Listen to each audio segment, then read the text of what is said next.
नमस्कार, मेरा नाम है अंजनी तिवारी और आप देख रहे हैं गांव देहात। हम लोग अमेठी में मौजूद हैं। अमेठी का ये भेटुआ ब्लॉक के अंतर्गत आने वाली ग्राम पंचायत गैरिकपुर है।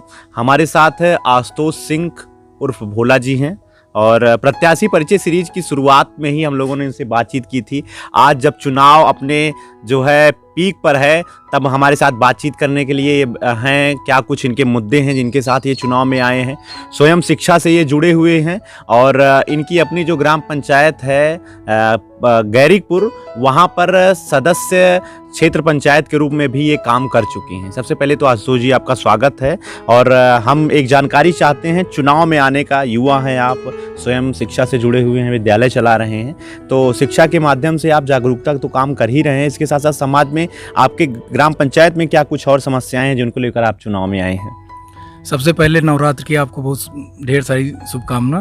धन्यवाद। और मैं आपको बताना चाहूँगा, विगत 11 वर्षों से हमारे गांव में जिस प्रकार अन्य गांवों में विकास हुआ है, हमारे गांव में विकास नहीं हुआ है। जी जी।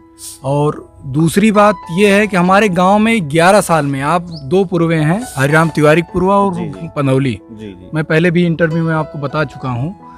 बहुत बड़ी समस्या है उस गांव में पानी निकासी की, जल निकासी की, जल भराव रहता है। जी जी। अजमेर पूर्वा में 50 एकड़ भूमि आपको मैंने बताया था कि वो भी आज जलमग्न रहती है। जी जी। तो सबसे पहले मैं जीतने का प्रयास, जब मैं जीतूंगा तो सबसे पहले मैं इसको 800 मीटर नाला खुदवा कर इस पर पानी निकासी की समुचित व्यवस्था करूंगा। जी जी। और आसपास के गैरिकपुर नया पंचायत में 8 गांव आते हैं। 8 गांव में सबसे कम कॉलोनियां अगर कहीं बनी है तो गैरिकपुर ग्राम सभा में बनी हुई। अच्छा अच्छा। आपको बताना चाहें, घटकौर में 118 कॉलोनी, हारीपुर में 132 कॉलोनी, उसका में 93 कॉलोनी, आप चले जाइए बसहू में, वहाँ 92 कॉलोनी, गैरिकपुर में मात्र 31 कॉलोनियां बनी है। और आप अभी भी चले जाएंगे, कम से कम उस विगत इंटरव्यू में मैंने दिखाया था, 7 घरों को दिखाया, वो छप्पर तले रह रहे हैं। बिल्कुल बिल्कुल। मतलब यहाँ पर जो कार्य हुआ है प्रधान प्रतिनिधि के द्वारा, केवल उन्हीं को कॉलोनियां दी गई है जिनके द्वारा इनको पैसा मिल गया है 10-15 हजार अच्छी प्रकार से। नाम तो प्रधान प्रतिनिधि का है, लेकिन नाम मात्र के वो हैं और सारा काम प्रतिनिधि महोदय अपना खा लेते हैं और बदनामी उस बंदे की होती है। बिल्कुल बिल्कुल। आपकी ग्राम पंचायत में भी हम अन्य प्रत्याशियों से भी हम लोग मिले थे, उनके माध्यम से जो समस्याएं बताई गई थी वही उसी समस्याओं का जिक्र आप भी कर रहे हैं। तो ये बहुत प्रमुख समस्या है जो भी गैरिकपुर ग्राम पंचायत के हमारे दर्शक हैं उनके लिए, कम से कम इस बार के चुनाव में ऐसे प्रतिनिधि का वो चुनाव करें जो इन सब समस्याओं से ऊपर उठकर आपकी समस्याओं को प्रमुखता दे और काम करे। इसके साथ साथ आपके यहाँ भी आपने बताया आवास की स्थिति, और सबसे बड़ी समस्या जलमग्न हो जाता है आपके यहाँ जो क्षेत्र है, जल निकासी की समस्या है। और शिक्षा की स्थिति क्या है आपके यहाँ? स्वयं आप एक विद्यालय चलाते हैं, प्राथमिक शिक्षा और उच्च शिक्षा को आप बढ़ावा दे रहे हैं, लेकिन सरकार की ओर से जो शिक्षा के लिए मद आते हैं, योजनाएं आती हैं, उसका धरातल पर कहाँ तक उपयोग किया जा रहा है? बहुत अच्छा क्वेश्चन आपने पूछा। सबसे पहले मैं आपको बताना चाहूँगा, 2005 में विद्यालय की स्वामी दशरथ महाराज बालिका इंटर कॉलेज की नींव रखी गई। यहाँ बच्चे जो है 8 तक तो समुचित व्यवस्था थी पढ़ने की, लेकिन यहाँ बालिकाओं की शिक्षा के लिए आसपास दमोर जाना पड़ता था, सुल्तानपुर जाना पड़ता था, पीपरपुर आसलदेव में जाना पड़ता था। तो उसको ध्यान में रखते हुए हमारे बाबा जी स्वर्गीय रमाकांत सिंह जी ने इस विद्यालय को संचालित किया और इसके संस्थापक भी हैं। और आज हमें बड़ी खुशी होती है, हमारे गाँव के आसपास के 10 गाँव के बच्चे पढ़ के बच्चियां जब यहाँ से निकलती हैं, इंटर BA BCom, कम से कम कुछ नहीं तो हमारे यहाँ 32 बालिकाएं ऐसी हैं जो कि नौकरी कर रही हैं। क्या बात। 13 BTC करके टीचर हो गई हैं। तो ये सब एक प्रकार से खुशी का माहौल हमारे गांव में दिखाई देता है। और रही बात शिक्षा की, तो हमारे यहाँ 3 विद्यालय इस समय है, प्राथमिक विद्यालय है और जूनियर हाई स्कूल है। इसमें बाउंड्री वाल नहीं बना। अच्छा अच्छा। तो मैं प्रधान हूँगा, सबसे पहले बाउंड्री वाल की व्यवस्था की जाए। जी जी। जब बाउंड्री बन जाएगी तो एक कैंपस उसका अपना अलग हो जाएगा। और एक भी 5 साल में एक भी खुली बैठक नहीं हुई, 6-6 महीने पे होनी चाहिए। आपको मैं बताना चाहूंगा, गैरिकपुर में 2125 वोटर पिछले साल थे, इस बार बढ़ के 2250 के समथिंग हुए हैं। 2125 का मद जो है 1,50,00,000 रुपए है सालाना, और यहाँ हमारे यहाँ 50 लाख से ज्यादा कार्य योजना ही नहीं बन पाई है। आप सोचिए, जिस गांव का 90-90 लाख रुपया लौट जाता हो कार्य योजना, बिना कार्य योजना के, जी। वो गांव कितना विकास किया होगा आप बताइए। नहीं, ये सब हमारे गांव में जो भी काम नहीं हुआ है 2005 से 10 तक, 2015 से 21 तक, इन 11 वर्षों में ही काम नहीं हुआ। नहीं तो हमारा गाँव न्याय पंचायत में हमारे क्या नहीं है, सहकारी समिति नहीं है, जी। कि हमारे यहाँ चिकित्सा व्यवस्था नहीं है, सारी व्यवस्थाएं हमारे यहाँ हैं जी जी हमारे न्याय पंचायत में। बिल्कुल। और शिक्षा के लिए इंटर कॉलेज 3-3 विद्यालय चल रहे हैं, 2-2 प्राथमिक विद्यालय चल रहे हैं। जी। आपने पिछले इंटरव्यू में कहा था पंधौली में, तो मेरा भी विचार है पंधौली में मैं एक प्राथमिक विद्यालय की स्थापना क्यों करूं, क्योंकि जो बच्चे हमारे सुल्तानपुर में जाते हैं, अमेठा ग्राम सभा है हाँ। वो सुल्तानपुर में आती है, जी, तो वहाँ के बच्चे वहाँ जाते हैं, तो मैं चाहूँगा कि वहाँ पंधौली ग्राम सभा में एक प्राथमिक विद्यालय और जूनियर हाई स्कूल की व्यवस्था। बिल्कुल, मेरे एक द्वारा। प्रत्याशी और थे, उन्होंने इसका जिक्र किया था और आपकी भी प्रमुखता उस विषय पर है, आपने उसे देखा। ये खुशी की बात है कि उन समस्याओं का निराकरण के लिए आप भी प्रयासरत हैं, उसको आपने उस पर नज़र बनाए रखी है।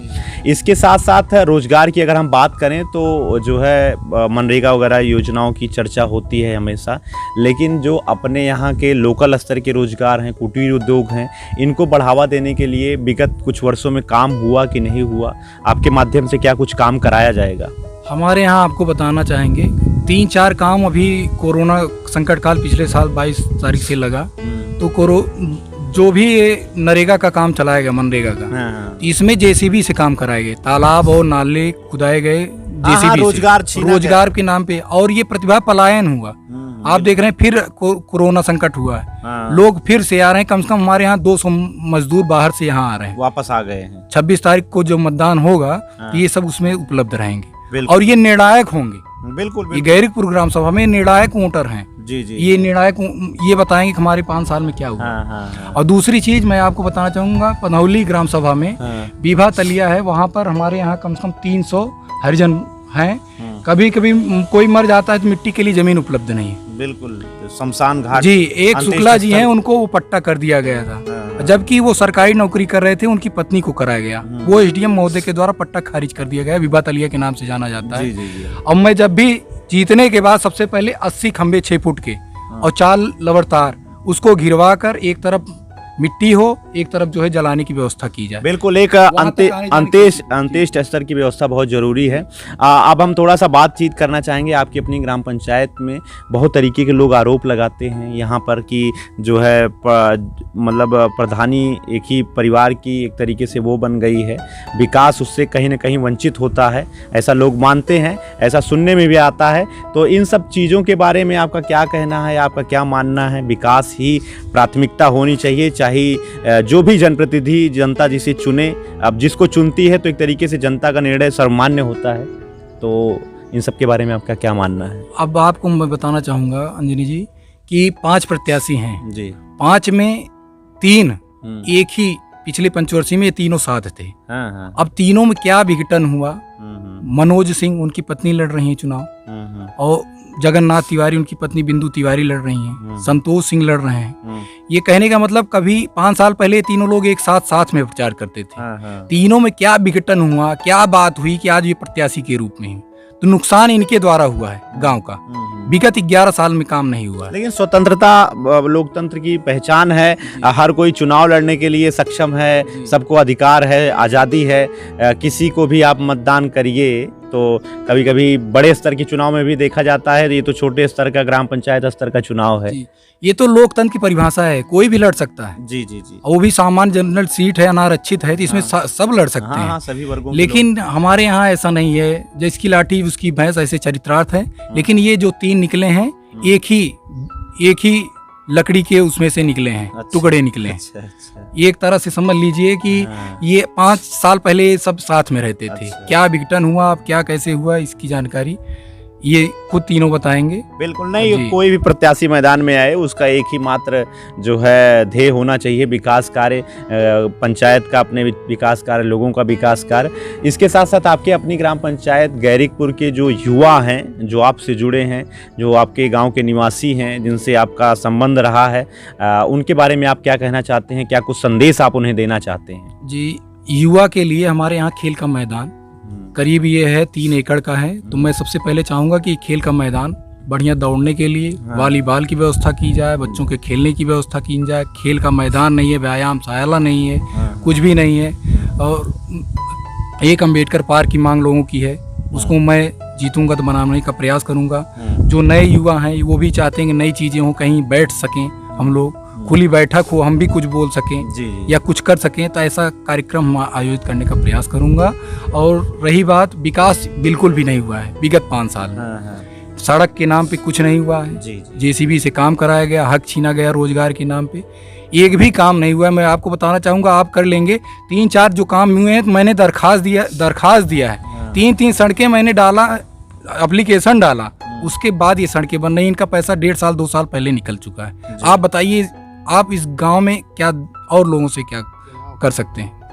बिल्कुल बिल्कुल जी। बिल्कुल। ये बहुत तो बड़ी समस्या है। वास्तव में गैरिकपुर ग्राम पंचायत में विकास की स्थिति बहुत सही नहीं है। हम लोगों ने धरातल स्तर पे देखा है, गांव में घूमा है, जो लोग योग्य हैं, जिनको मिलना चाहिए, उनको लाभ आज तक नहीं मिला है। अभी भी छप्पर में रहने के लिए वो जो है इस समय मजबूर हैं। तो ये सारी चीज़ें ठीक होनी चाहिए। तो आज हमारे साथ प्रत्याशी परिचय सीरीज के अंतर्गत ग्राम पंचायत गैरिकपुर से, जो भेटुआ ब्लॉक के अंतर्गत आती है, अमेठी में, यहाँ से प्रत्याशी के रूप में, प्रतिनिधि के रूप में आशुतोष सिंह उर्फ भोला जी की दादी चुनाव लड़ रही हैं, शिवजली सिंह जी, और चुनाव मैदान में हैं। उनको ढेर सारी शुभकामनाएं। आगे और भी प्रत्याशियों की जानकारी हम आप तक पहुंचाते रहेंगे। तब तक के लिए आप देखते रहिए गांव देहात और बने रहिए गांव देहात के साथ। बहुत बहुत धन्यवाद आपका।